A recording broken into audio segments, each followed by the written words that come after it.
meditando no que a palavra diz. Meditar no que a palavra diz. Meu irmão, há uma necessidade muito grande de nós realmente olharmos para a palavra de Deus e não ler como nós lemos um jornal, mas tentar entender o que está escrito ali, não pela letra, mas pela revelação do Espírito Santo. Porque a palavra de Deus diz que a letra mata, a letra condena, mas o Espírito é que traz vida, ele vivifica. Então há uma necessidade de nós meditarmos. Nós temos ali o motivo para estar meditando e buscando em Deus a revelação da palavra. Meu irmão, eu não sou contra a igreja nenhuma, nós trabalhamos no mesmo sentido.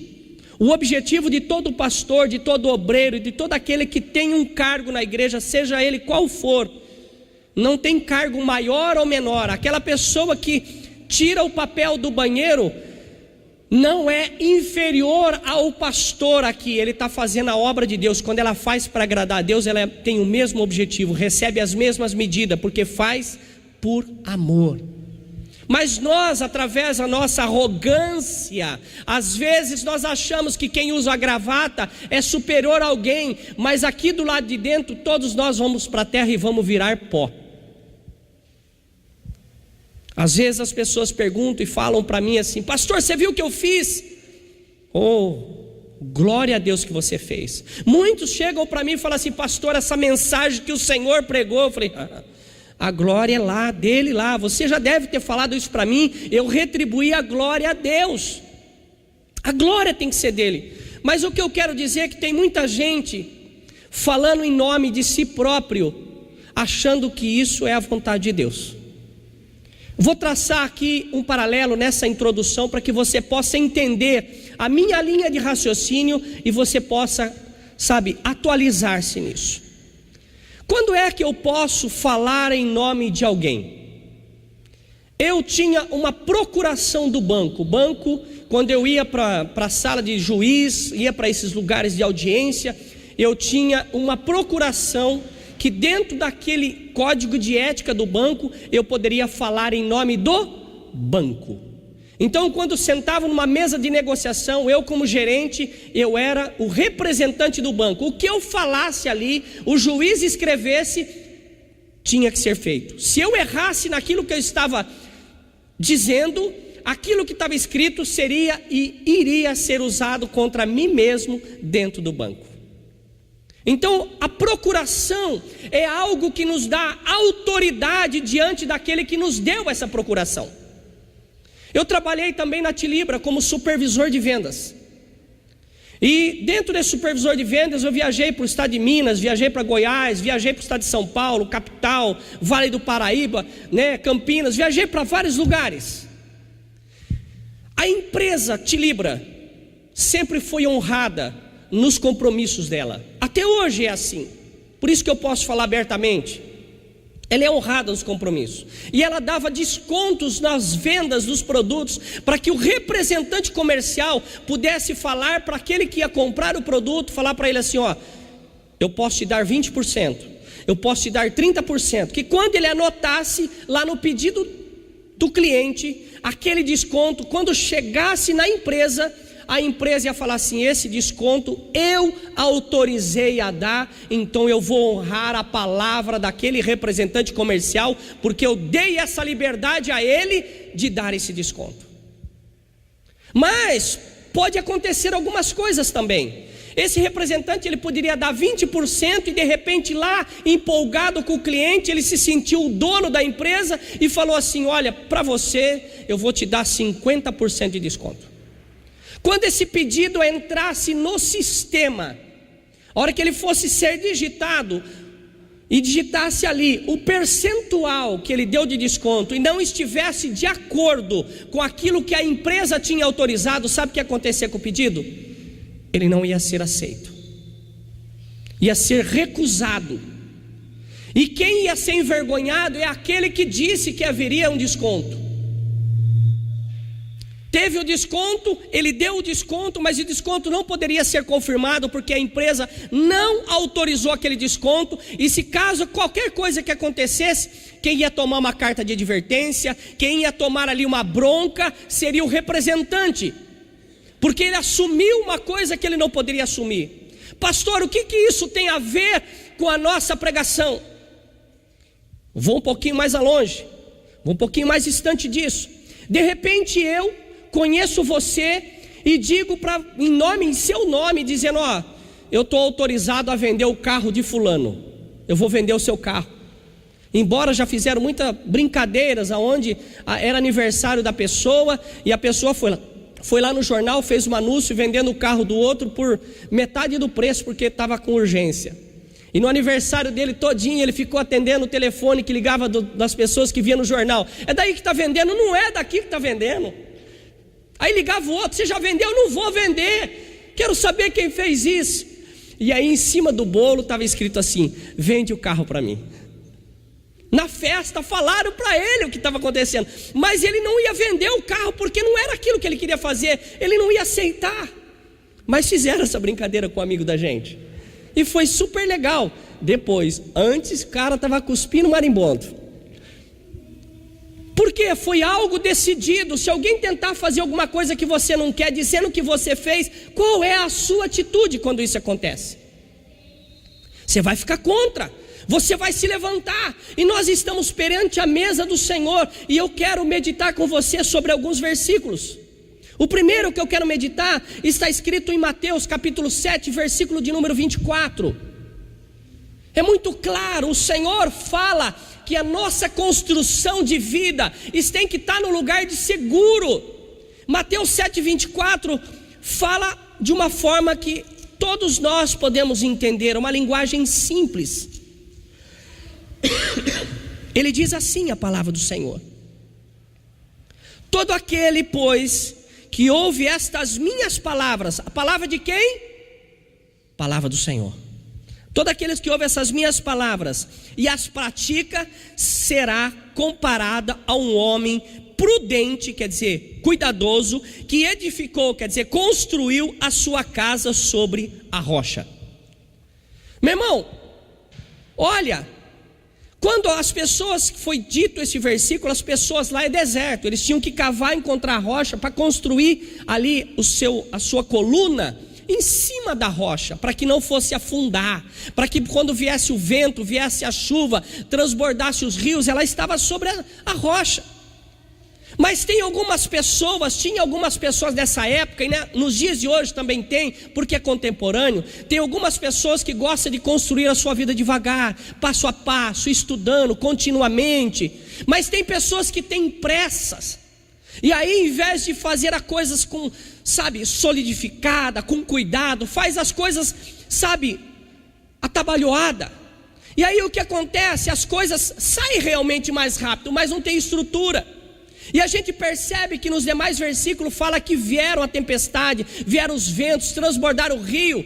Quando bateu naquela casa que tinha sido construída sobre a rocha, nem abalou a casa. Mas aquele que construiu sobre a areia, veio as mesmas coisas que veio sobre aquela outra pessoa. Veio o vento, veio a chuva, veio transbordar os rios. E o que aconteceu?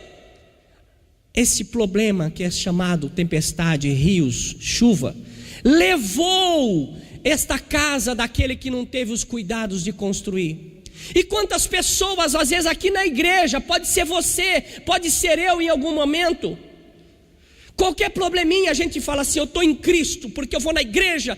Mas aí, meu irmão, só abre a Bíblia na igreja, só lê a palavra de Deus na igreja. Quantas vezes não passei em frente aos carros que as pessoas deixam a Bíblia ali em cima do carro ali, no painel.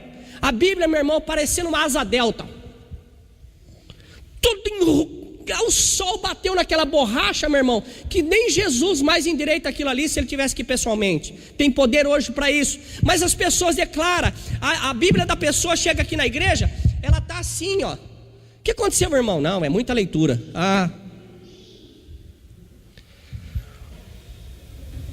Nós temos que, para que nós não venhamos ser levados pelos problemas. Os problemas vão vir, gente. Os problemas vão se levantar, o problema vai bater contra a tua casa, mas se você estiver firmado em Cristo, que é a rocha, vai só bater e vai embora, não vai te levar. Mas aquele que está só na igreja de oba-oba, querendo só ouvir uma palavra de profecia, como se o pastor aqui fosse liberar uma palavra para você: eis que Deus manda te falar. Deus vai falar assim: o quê? Eu não mandei falar nada. E o cara está: ei, que Deus. Irmãos, é mentira da deslavada. Lembra que eu falei para você que eu falava em nome do banco quando eu tinha uma procuração? Você pode falar em nome de Cristo sim, mas está aqui a sua procuração. A sua procuração, a sua autoridade, os limites é de Gênesis 1:1 e Apocalipse 22, versículo 21. Não passa disso. Tem gente que está pondo versículo aqui, tem gente que está tirando versículo, tem gente que está falando coisas que Deus não mandou falar e vai pagar preço. Irmão, cedo ou tarde você vai ver a pessoa encontrando o problema que não sabe resolver, porque foi um falso profeta. Meu irmão, ser falso profeta agora é muito bom, mas depois, na hora que chegar no céu, como está escrito em Hebreus capítulo 13, versículo 17, aí a coisa vai pegar. Aí a coisa vai pegar, porque lá em cima vai ter que prestar conta de tudo aquilo que se falou aqui.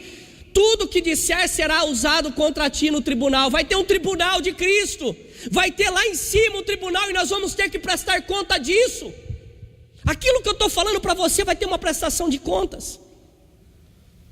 Irmãos, em João 16:33 diz que no mundo tem aflições. João 16:33 diz que no mundo tem aflições, mas Jesus ali, ele pede para mim e para você, para não desanimar, tenha bom ânimo. E tem muita gente que tem batido, não tem a sua casa construída sobre a rocha, e no primeiro ventinho já desiste. A primeira coisa que o diabo quer que a pessoa diga: eu não vou mais na igreja, estou tendo uma revelação,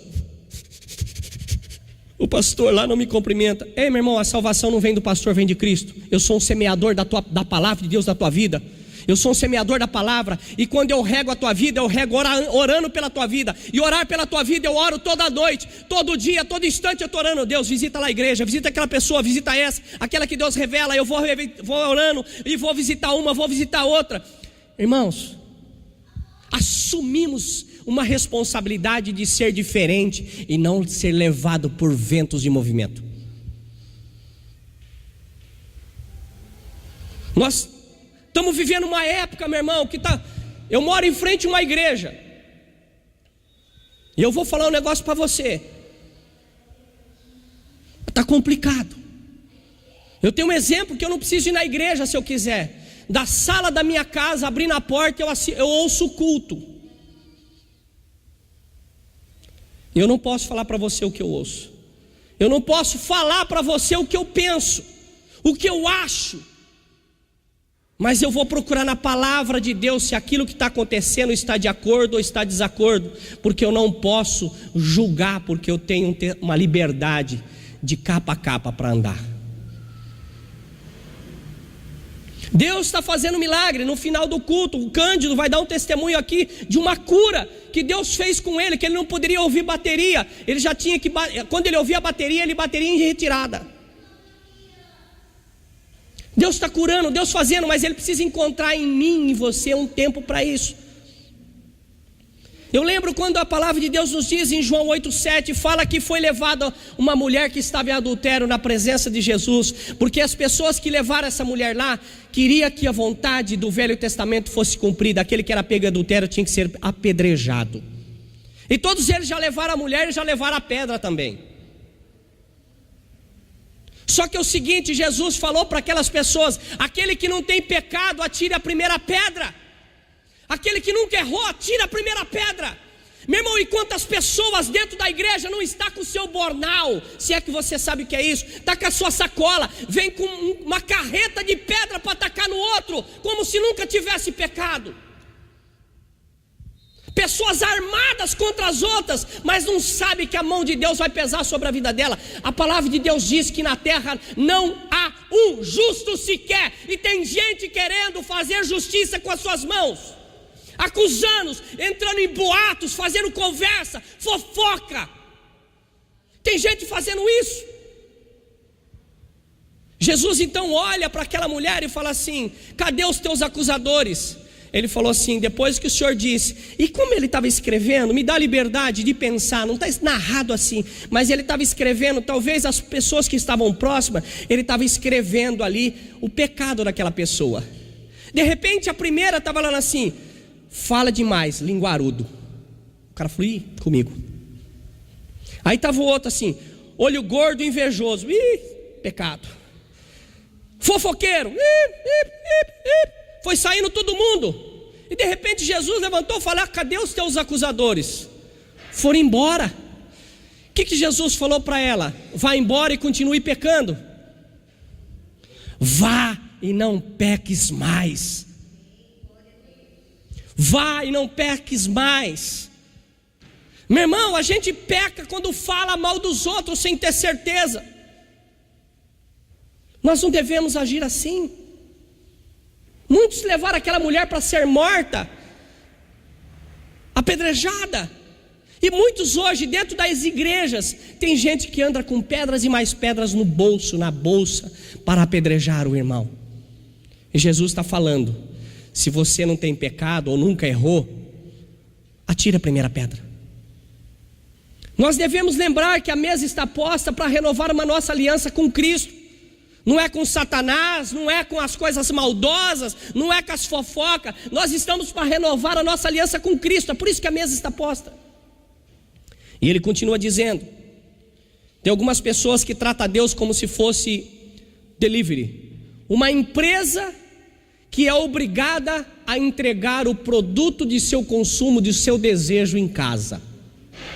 Tem muita gente que tem olhado para Deus e falado assim: Deus, o Senhor vem aqui na minha casa. A palavra de Deus, Mateus 11:28 diz que: vinde a mim todos que estáis cansados, oprimidos, sobrecarregados. O que é a promessa dele? Ele vai aliviar. Mas o que eu tenho que fazer? Ir até Ele. Eu tenho que caminhar até Ele. Mas pessoas não querem vir até Cristo, não querem ir até o corpo de Cristo que se forma na igreja, na congregação.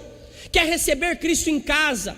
A palavra de Deus é contrária: vinde a mim, é para a gente ir a Ele. Nós temos que sair do nosso lugar de comodismo, nós temos que sair da inércia, da cristalização. Ai, eu estou com medo da chuva, meu irmão, você não é feito de açúcar. Ai, eu estou com medo do sol, você não é feito de manteiga.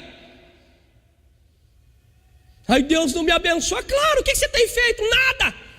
Está engordando o traseiro no sofá e criando calo no dedo para mudar o controle da televisão. Não faz nada, não lê a palavra de Deus, sabe de todos os programas da TV, mas não sabe nada da palavra de Deus. Quando você for lutar contra algum inimigo, como que você vai se defender? Jesus falou assim: nem só de pão vive o homem, somente a Deus adorará, somente não tentará o seu Deus. E aí, se nós não sabemos palavra de defesa, porque nossa luta não é contra as pessoas, não é contra a carne, não é contra sangue. O inimigo quer que você fique com raiva da outra pessoa. O inimigo quer que você seja um acusador. O inimigo quer que você pegue a sua boca, que é santa, e empreste ao diabo para ele usar. E infelizmente muitos têm emprestado a sua boca ao diabo, como Pedro foi repreendido por Jesus. Ao mesmo tempo que Jesus perguntou: quem eu sou? Pedro respondeu: você é o mestre vindo dos céus. Jesus olhou para ele e falou assim: isso foi revelação de Deus. Daqui a pouco Jesus falou para ele: nós precisamos ir para Jerusalém, porque lá eu preciso padecer, eu vou morrer lá. Pedro ali sendo tomado, falou assim: não, o senhor não vai morrer não. Jesus olhou para ele e falou assim: eu te repreendo, Satanás. A mesma boca que no momento foi de bênção, que disse que aquela palavra veio de Deus, que foi usada por Deus, logo em seguida foi emprestado ao diabo, e Jesus o repreendeu pela boca. Meu irmão, será que a nossa boca não precisa ser repreendida porque está sendo emprestada a Satanás? Será que não? Diante da mesa do Senhor, aquele que morreu sem pecado, sem nada, faça uma avaliação, medite nessa palavra e faça uma avaliação na sua vida, para ver se a sua vida está de acordo. Porque, meu irmão, senão você vai tomar a ceia, e essa ceia, em vez de fazer um bem, vai fazer mal para você, se você não confessar a tua vida.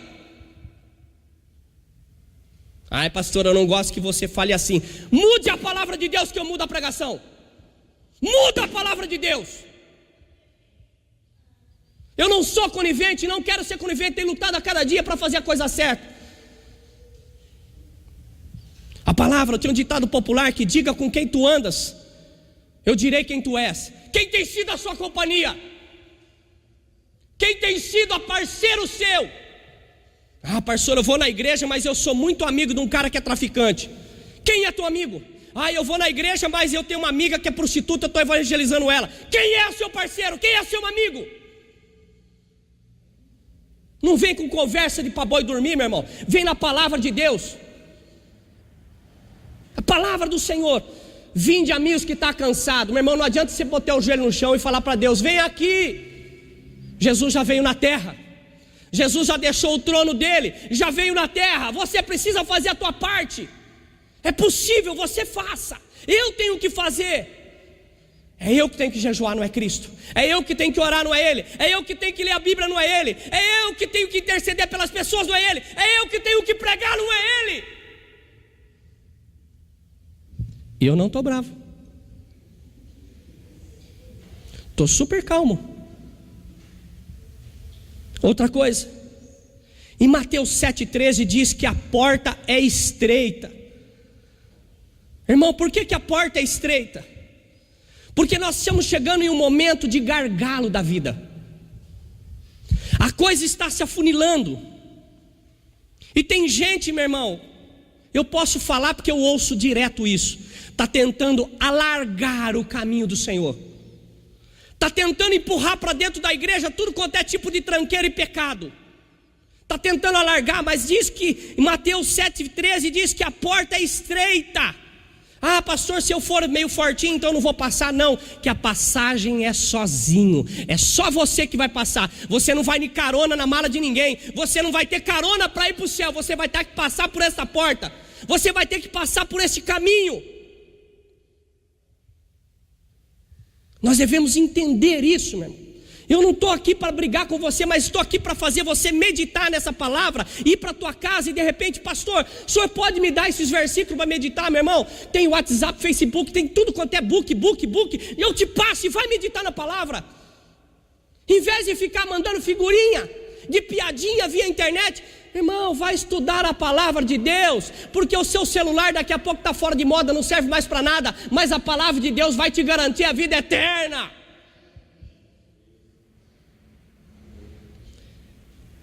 A porta é estreita, e tem gente tentando alargar a porta de Deus, não vai dar. Mateus 24, 22, que os dias estão sendo abreviados, meu irmão, nós estamos vendo isso. Mal amanhece o dia, já anoiteceu. O dia está passando muito rápido. Você acredita que hoje é dia 2 de agosto? Porque ontem mesmo nós estávamos aqui fazendo começo do ano. Nós já estamos em agosto. Já estamos no mês 8. E está sendo assim, os dias passam, o relógio parece que está andando mais rápido. Tudo está andando mais rápido. E a sua pressa, você está apressado, você também está sendo rápido para ter um encontro com Deus? Ou está ali parado? Esse dia está sendo rápido, hein? Nossa, está rápido. Você viu o irmão, você viu a irmã, você viu a irmã. Eu não posso falar o que eu gostaria de falar, porque eu não tenho que fazer a minha vontade. Irmão, se eu tivesse que... Eu já falei alguns dias aí atrás, se a igreja fosse do homem, tinha muita gente desempregado. Mas aqui é um hospital. E o remédio que eu estou dando para você de repente nessa manhã é o mais forte dos antibióticos, para ver se mata aquilo que precisa ser morto. A porta é estreita, os dias estão sendo abreviados. Em João 14,100 diz que Jesus fala: eu sou o caminho, a verdade e a vida. Por que ele falou isso? Por que ele falou que ele é o caminho, a verdade e a vida? Porque existem vários caminhos. Existe o caminho que leva para o céu, existe o caminho que leva para o inferno. Existem caminhos. Existem caminhos que a pessoa, dia de semana, dia de culto, ela está na igreja, mas os outros dias ela está lá no barzinho enchendo o caneco. Pastor, é normal. Você acha normal você me encontrar num boteco tomando cerveja ou um rabo de galo? Você acha normal, pastor, isso? Você acharia normal Jesus tomando uma pinga, uma cheia no barzinho da esquina? Não, por que isso você acha normal para você? Por que eu tenho que achar isso normal para mim? Fazer sexo antes do casamento, meu irmão, eu não concordo não, está errado, filho. Tem preço que vai pagar, e quem vai pagar esse preço? Quem cometeu erro. Não é por falta de ensinar, não é por falta de pregar, não é por falta de falar de santidade, mas às vezes a santidade precisa ser praticada, não somente ouvida. Precisa. Eu sou o caminho porque existem vários caminhos. Ele é a verdade porque existem várias verdades. Existe a sua verdade, mas existe a verdade de Deus. Existe a verdade do irmão, mas também existe a verdade de Deus. E essa de Deus não muda, porque Deus não é homem para que minta e nem que se engane. A palavra de Deus ainda me diz que existe vários tipos de vidas. Eu sou o caminho, a verdade e a vida. Que vida nós estamos levando? Que comunhão é essa de Cristo que nós temos? Sendo que depois da meia-noite que os pais vão dormir, muitos ficam na internet vendo as coisas erradas. Que vida é essa? Fica pulando o canal para ver se acha uma cena. Que vida é essa? Eu sempre pergunto para os pais: você gostaria que o seu filho ou a sua filha casasse? Pergunto geralmente para a filha. Você gostaria que a sua filha casasse com um homem que nem você? Pergunto para o pai. Eu tenho que perguntar isso, porque as pessoas querem pregar a verdade, mas ela não consegue. Eu tenho espelho em casa às vezes. E nesta manhã nós temos a mesa da ceia colocada. Nós vamos pôr a mão no corpo de Cristo pela fé. Eu não acredito em transubstanciação, que aqui a hora que eu pegar vai virar um bife de Cristo. Não é isso que eu estou falando. E também vai virar um copo de sangue, ó positivo de Cristo. Não é isso que eu estou falando. Não é isso, mas eu pela fé eu estou ali sendo levado a acreditar que este ato é um ato de fé genuíno, que eu estou praticando justamente aquilo que Cristo praticou lá. Queria chamar os obreiros e os músicos aqui, por favor. Eu quero que nesse momento você fique de pé.